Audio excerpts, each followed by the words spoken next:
Hello and welcome to the part 2 of the Paint With Me video series. In this video, I'll be showing you my favorite Semal trees that lie on my way to my university. If you look closely, you will be able to spot a squirrel as well. Recording the squirrel running on the overhead transmission lines was a lucky chance for us too.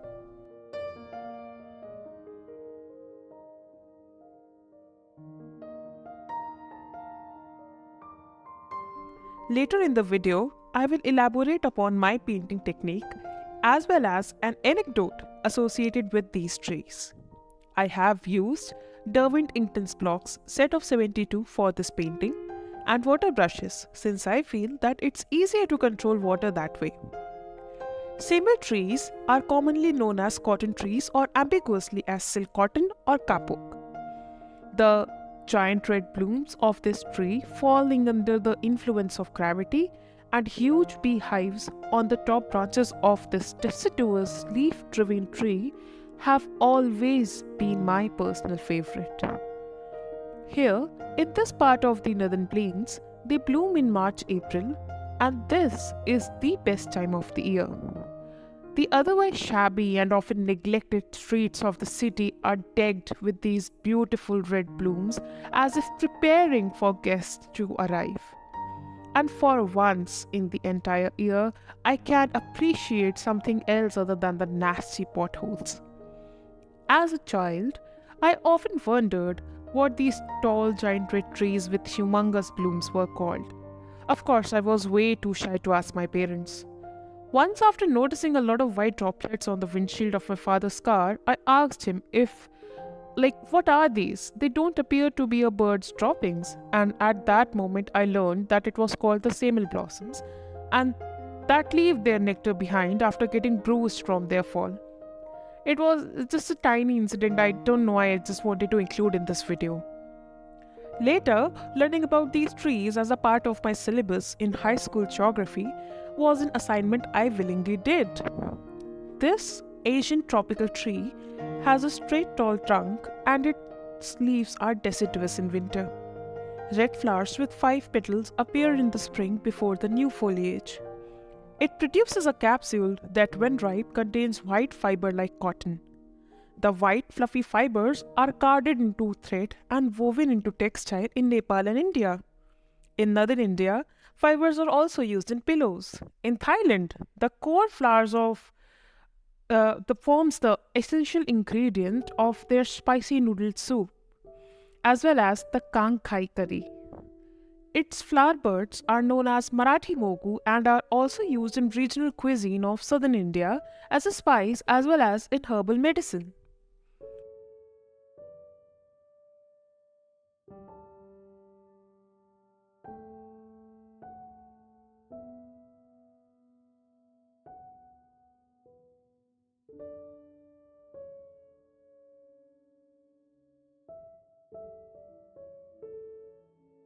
When we talk about spring in popular culture, the web or the entire creative community is big on cherry blossoms or magnolia.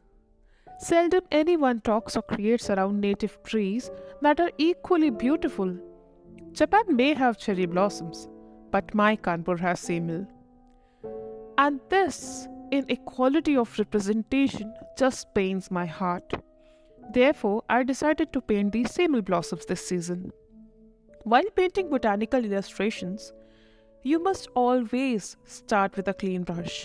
Florals shouldn't look muddy at any point during the entire painting process.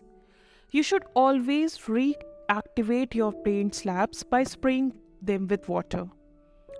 During painting florals, always start with a very transparent water wash. Florals can be intimidating with all the veins and shadows. Now here's the trick. Whenever you see the reference picture of a flower, simply paint out the darker and lighter regions using color of the flower you choose. Here, I started out with an orangish yellow wash and then painted out the lighter and darker regions using bright orange. Red is a tricky color and I'm not gonna lie, I'm terrified of this color. It is really hard to balance this particular color. Here, I have used the different shades of my Inktense blocks, chili red, scarlet, and a couple of earthy tones to balance out their vibrancy. Once you are happy with your painting, it is time for details. Whenever you are drawing or painting using a reference, you might have experienced that there are just too many details. But if you observe closely, about 80% of the reference is just a variation of shadows. In this particular painting of blossoms, I simply painted out the flowers using all the colors I mentioned while keeping the white of the paper intact in the necessary areas. Then, using a split brush, I use the dry brushing to paint out the vein details. Always use the darkest shades towards the end of your painting. I hope that all these techniques will help you out while painting.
wanted to give a plain matte sky color background to my illustration of barbets on these gorgeous red blooms.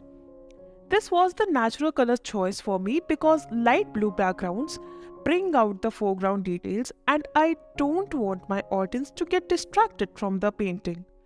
For the background, I mixed white acrylic paint with blue gouache. If you are short on any medium, then trust me, you can mix any 2 or 3 of them like acrylic mixes with gouache, and it's just like a fish takes to water.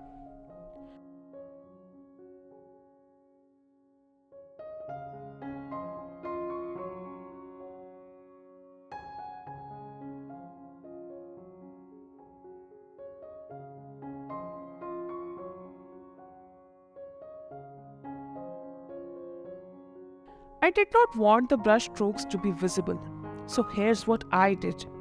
I used water to thin out the paint to a natural flowing consistency and then used my rigger brush to lift the paint from the palette and drop it straight on the paper.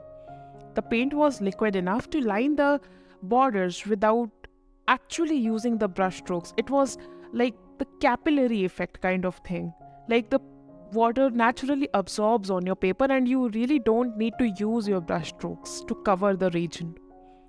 When painting illustrations like this, always start out by bordering your subjects. You might have noticed that paint never crosses the water borders in case your paint decides to bleed.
After completing your background, wait for it to dry completely.